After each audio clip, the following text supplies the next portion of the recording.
Welcome back, 5:48 on Daybreak, and this morning we're looking back on a new place for Buffalo to shop. The $5 haircut and television like we've never seen it before. Dave McKinley has our weekly walk back through time when those stories and more were news to you. 10 years ago this week when the Sabres chose Sam Reinhart with the second overall pick of the NHL draft, one of the greatest players in the team's history, Dominic Hasek, was elected to the Hockey Hall of Fame. Thousands gathered at Canalside at outdoor watch parties for soccer's World Cup. The Frank Lloyd Wright filling station opened at the Pierce Arrow Museum, and Army Major Patrick Miller, wounded while saving others in the Fort Hood shootings, returned home to Western New York and a hero's welcome. The Supreme Court ruled in the Hobby Lobby case that private companies did not have to provide free birth control as part of employees' health care coverage, and the Bar Association determined it was ethical for lawyers picking jurors to learn more about them by trolling their social media pages this week in 2014. 20 years ago this week, having ceded their convention center to the Seneca for use as a casino, Governor Pataki joined Niagara Falls officials to cut the ribbon on their new, smaller conference center. Buffalo's Gus Macker, with over 1,000 teams, still stood as one of the largest 3-on-3 basketball tournaments in the nation.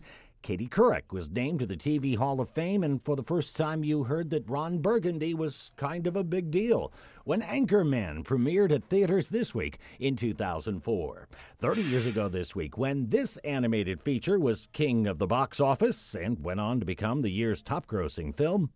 Hakuna Matata? Yeah, it's our motto. In his second year as president, Bill Clinton decided to appoint a new chief of staff. This week's News to You pop quiz.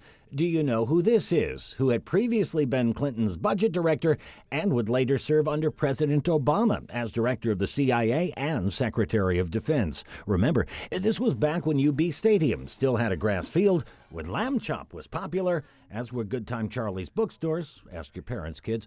Western New York got its first Marshall store, and Charlie the Barber was still cutting hair for $5 during Bison's games at Pilot Field this week in 1994. Hey, just for fun, let's go back 70 years ago this week when television, which had been around for a few years, was about to undergo a monumental change, when programs began coming into your living room with the following pronouncement. The following program is brought to you in living color on NBC. Yep, the peacock sprouted feathers this week in 1954, back in the days when it was all news to you. And the answer to this week's News to You pop quiz, 30 years ago this week, President Clinton announced Leon Panetta as his new White House chief of staff. Panetta had been Clinton's budget director, and before that was a congressman, and later he served under President Obama as both CIA director and Secretary of Defense. Panetta, by the way, turns 86 on Friday. I can't believe The Lion King was 30 years ago. I can't believe Ron Burgundy was 20. Do you remember the scene where he's shouting the news because all of the words in the teleprompter are capitalized? Exactly. So it feels like he's got to scream it.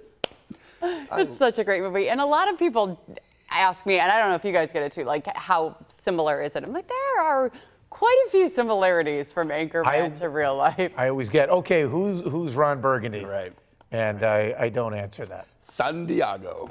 John Beard, bless his heart, is so much like Ron Burgundy, and my relationship with him, the Veronica Corningstone clash. I love John so much, though.